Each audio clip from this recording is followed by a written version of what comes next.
Bray, nanti Iya, kalau Cok. ada orang yang kesini, dia masuk ke sini langsung kita tawarin aja, Bray. Udah Siap. pasti butuh SIM dia. Siap, Bro. Ada Duit, kali, Bro. cuan itu, Bro. Lumayan lah. Aman kalau itu. Bisa ya? Aman. Ya? Sip. Wah, udah nyampe Samsat nih. Tapi buat SIM-nya di mana ya? Apa di sebelah sana ya? Coba deh. Oh, bisa.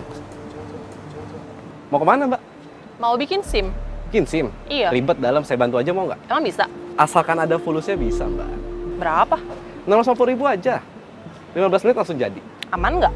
Aman, saya garansi aman. Gimana? Boleh deh. Halo, selamat siang Pak. Ya, selamat siang. Ada apa, Mas? Ini Pak biasa, ada yang mau buat SIM. Bisa dibantu ya Pak, kayak biasa.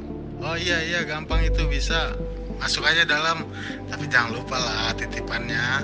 Siap, aman Pak kalau itu Pak sudah disiapkan. Minta tolong bantuannya ya Pak. Siap, gampang itu. Tadi proses ya, bentar ya. Baik Pak, terima kasih. Duit, Bray. Penglaris nih. Mbak, ini SIM-nya udah jadi ya? Oh iya? Iya. Oke. Bre. Ya, tadi adalah salah satu contoh dari tindakan pungli. Pungli adalah tindak pidana korupsi menurut Undang-Undang Nomor 31 Tahun 1999, Junto Undang-Undang Nomor 20 Tahun 2001 tentang pemberantasan tindak pidana korupsi. Pungli merupakan suatu tindak kejahatan extraordinary crime yang patut untuk diberantas dan dihilangkan. Jika kalian menemukan adanya tindakan korupsi di sekitar kalian, boleh banget nih hubungi hotline GNPK di nomor telepon 021 29 866 050 atau kalian bisa juga email kami di gnpk.ormas@gmail.com. Kantor kami ada di Grand Sleepy Tower lantai 38 unit E di Jalan Letjen S. Parman, Kafling 22, Jakarta Barat.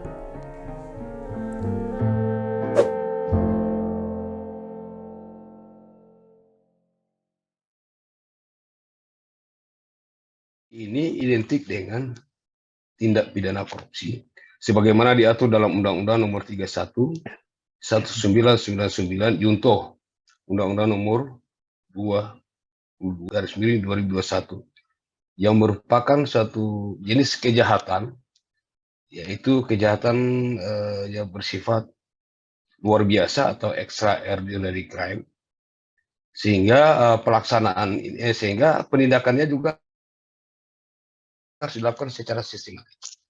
Hal ini perlu kita tidak lanjuti seperti Gerakan Nasional Pemberantasan Tindak Pidana Korupsi dari hasil Munas 3 kita kemarin di Surabaya, bahwa di lembaga kita sudah ada satu badan otonom khusus di bidang pemberantasan tindak pidana pungli ini.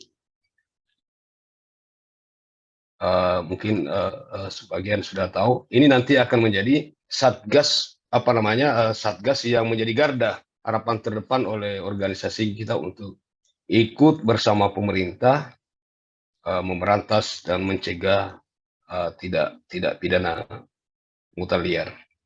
Nah, kalau pungli itu kalau di Undang-Undang Tindak Pidana itu dimasukkan ke dalam pemerasan. Pemerasan ini ada agak bersentuhan dengan, ada perbedaan sangat tipis dengan suap dan gratifikasi. Pungli, kalau lihat dari pengertiannya, pungli ini kan sama dengan pemerasan. Hanya bedanya kalau dalam kategori ini, pemerasannya ini dilakukan oleh pegawai negeri atau aparatur sipil negara. Jadi pungli dilakukan untuk menguntungkan diri sendiri. Jadi ASN ataupun pegawai negeri sipil yang lakukan pemerasan untuk kepentingan diri sendiri dengan cara melawan hukum. Sehingga seseorang yang diajak atau dikomunikasi oleh ASN tersebut memberikan sesuatu. Kemudian dia setelah itu kan pungli ini adalah tindakan yang melawan hukum. Tapi pelakunya itu adalah ASN bukan swasta. Dengan kekuasaan yang dimiliki, mereka melakukan perbuatan melakukan hukum. Salah satu contoh seperti yang disampaikan oleh Bapak Tondang, untuk mendapatkan sesuatu ya harus dia memberikan sesuatu kan gitu. Jadi harus ada take and give-nya. Nah, jadi ini masih kategori pungli, tapi itu yang melakukan itu adalah seorang aparatur sipil negara atau pegawai negeri sipil lah pada umumnya. Jadi kepentingannya untuk kepentingan diri pribadi dan kegiatan yang dilakukan itu adalah kegiatan yang melawan hukum. Sehingga memang pungutan liar ini menjadi kategori kejahatan yang luar biasa karena sangat berdampak buruk bagi masyarakat. Karena yang dirugikan di sini adalah masyarakat pada umumnya karena pelakunya adalah aparatur sipil negara.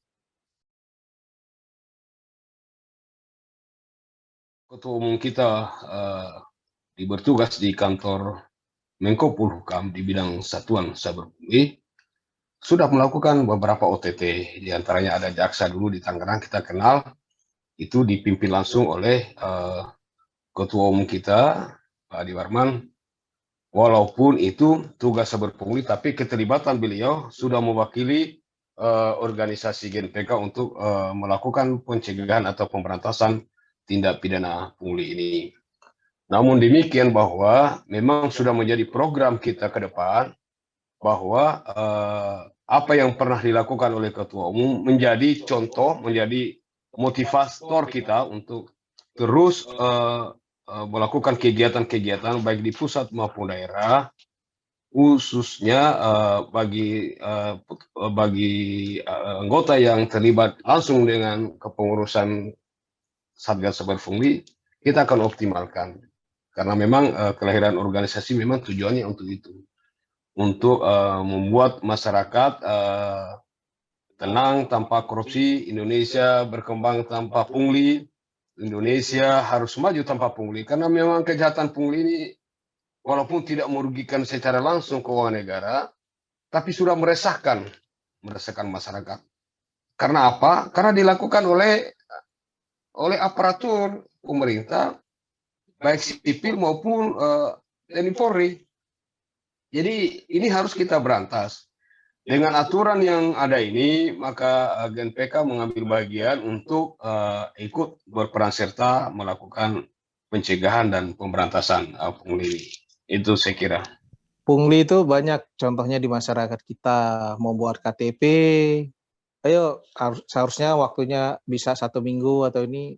Kalau mempercepat itu biasanya aktifnya itu kan dari aparatur sipil. Mau cepat atau mau lambat? Kalau mau cepat kasih duit segini. Pembuatan akte tanah banyak itu. Kita sudah melaksanakan pemantauan untuk akte tanah seperti contoh yang sudah berhasil itu DPW Jawa Timur. Itu sudah berhasil termasuk bahkan dia sekarang sudah bekerja sama dengan BPN se-Jawa Timur. Ya, izin untuk saat ini kami sudah berafiliasi atau bekerja sama dengan salah satu media di Sulawesi Tenggara, itu namanya Kendari Pos, dalam rangka memberikan edukasi ke masyarakat bahwa hari ini pungli ini harus kita lawan. Nah, tentunya kita ketika bertindak kan harus butuh data, makanya kita butuh support masyarakat atau support dari masyarakat umum agar data itu bisa kita sama-sama, dan ini menjadi bahan evaluasi GNPK untuk hadir memberikan warna baru dengan memberantas pungli khususnya di Sulawesi Tenggara.